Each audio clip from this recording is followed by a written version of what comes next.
Gather round. It's time for your Real Estate Chalk Talk with the Hittner Group at Coldwell Banker. Hey, welcome to the program. This is your Real Estate Chalk Talk. We're broadcasting live from the Rack Shack BBQ Studios in West St. Paul. I'm Keith Hittner Sr.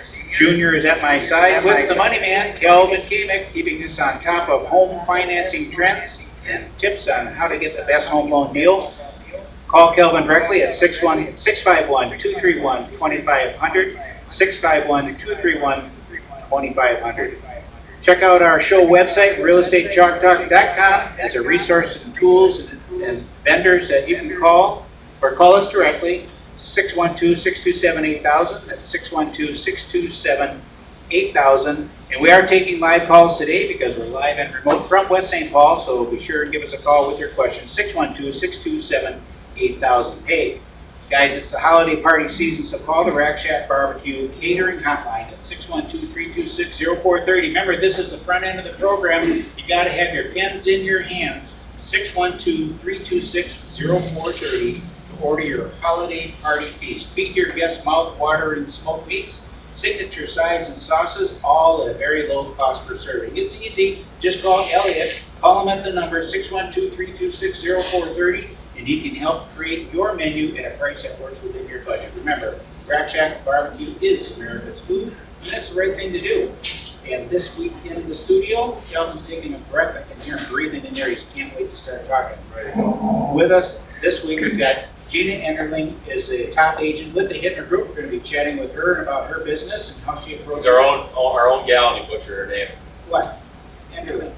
Enderline. Enderline. Gina Enderline. Gina Enderline. Top agent with the Hittner Group. Yeah. How do you spell your name again? L-E-I-N. And Jessica Kinsella. I said that one right. Okay, with GCS Title, and GCS Title is one of our preferred vendors. We'll be chatting with them about the title business and why someone could possibly want to use GCS Title as opposed to any of the other title companies in the United States. And Elliot Ashwell, the CEO from the Rack Shack BBQ, is going to be here in the second hour. We're going to be talking about barbecuing. Hopefully he brings us over some brisket. I'm waiting for some good shouts.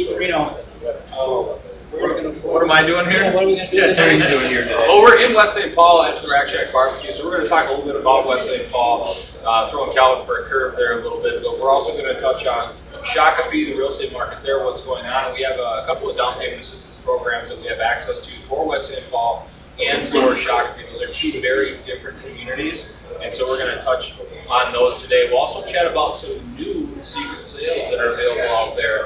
New secret sales, that's the quiet listings that nobody knows about, but they're not on the MLS. You can only hear them here on our radio show, Real Estate Chalk Talk, or by giving us a call at 612-627-8000. And Kelvin Kaemingk, the money man. I can't wait to hear your segment. I bet you can. I actually prepared since you're live, so we're actually all set. Things we're going to talk about today. I just want to give a plug for Rack Shack. The website's really nice. I went on there. We have our holiday party coming up next week. Went on there, said how many people we had, a couple ideas, and then Elliot shot me a back, an estimate back, within 24 hours, laid out perfectly. It's really simple. So he's good at nailing that down. So that was great. What I'm going to talk about today is the impact of oil prices reaching their 7-year low. So we're going to see how that impacts mortgage rates. When are those going to go back up? That's what I'm wondering. Rates? No, oil prices? Yeah, we'll talk about it. Stay tuned. We're going to talk about insights on this week's much anticipated Fed meeting, quick follow-up on the jobs number of last week, and how to get back in the home buying game after bankruptcy or foreclosure. But we wanted to start today, I think, with some questions that we had last week. And Keith, it's interesting that you mentioned in your segment those underground sales, because we had a mutual client we spoke to and talking just about the process, and he said, "Yeah, I bought the property prior to it even being on the market." So how do you guys go about finding those? Are you finding the properties, or are you finding the people, or do you just hold stuff? Yeah, both. So if I'm the listing agent, or I have a host of people that want to sell their properties, and right now I had a busy week last week. It's leading right up to Christmas here, but we're still very busy. I think the weather outside is helping us out quite a bit. We haven't really dug our heels in deep with winter yet, so there's still a lot of activity. That being said, people kind of check out a little bit if they're not in dire need of moving. Right. So those folks that are have the ability to list their house with us, quiet listing, secret sale, we have a host of those. between myself, Senior, the rest of the team, we have properties that are on the market but not publicly on the market, right? And then in addition to that, we do have buyers that are shopping. They're holdover buyers from the summer or the fall that didn't find what they were looking for. We have buyers that have a house to sell as well, that their house isn't on the market, they're looking for something.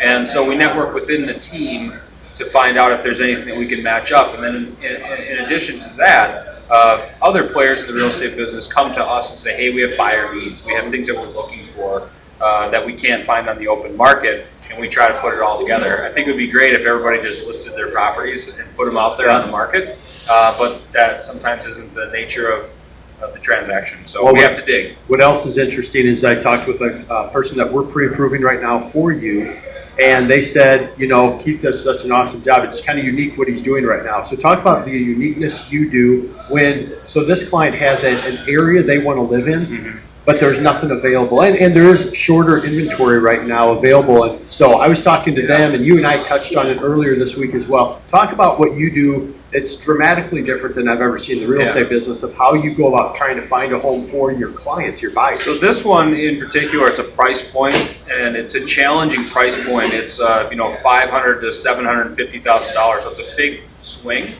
And we're not seeing a lot of inventory in that price point. So when homes do come on the market in that price point, they're good, clean, move-in ready. They'll actually sell pretty quick, and if they're good, clean, move-in ready properties in a given area. Well, we're not finding, and we've been looking for quite some time. So I'm actually going back and talking to folks that have tried to sell their house within the last 7 years, and contacting these people if they have not been successful in selling their property. Just this past week, I actually sat down, went to the house of an individual, knocked on the door, and had a conversation with them to see if they'd still be willing to sell their property. And followed that up with a meeting just 5 days later, offer in hand from my folks, sat down at the table with them. I had the hard check in my hand, slid it across the table to him, and had the paperwork there. He was surprised. The owner was surprised. And he had said, "Boy, you actually have money here today." And he was. So you're serious about that? He was a little taken back by that because he wasn't expecting it. He was very pleased, and the wife wasn't even there. So she walked in, and we continued the conversation. Say, "Hey, honey," and we gave him a night to sleep on it. So we're going to touch base actually tomorrow on Monday to see where we're at. So hopefully we can bring it together. So another question, Senior, that came up, and I don't know if we'll get your full answer, but the stock market decreased last week. Is real estate a good investment? I want you to touch on that in light of a Gallup poll that came out this week as well that said that Americans believe that real estate is the best long-term investment option for a second year in a row. So talk about that a little bit. Well, I would just say, look at one of the people who are running for president who's worth $10 billion. Where did he make his money? It was in real estate. That just tells you most of the middle America people who have done really, really well. It's always been that they've owned either a small business or they've owned and made money on real estate. You have to remember, as an investor, when you're buying something, if your goal is to make money and you're buying a property, your total investment amounts to the down payment. Mm-hmm. So you've got your down payment and your closing costs. The rest is borrowed money. It isn't even your money. But the appreciation comes on the entire value of the property. That leverage is pretty powerful long term. So as a long term investment, it's part of a balanced portfolio, and that's what we'd always say. It's never just the one thing. I think it's a great place to put your money right now. There's no question. Just looking at my portfolio, I'd rather invest in real estate. This is Real Estate Chalk Talk. Give us a call, 612-627-8000. That's 612-627-8000, or find us online at realestatechalktalk.com.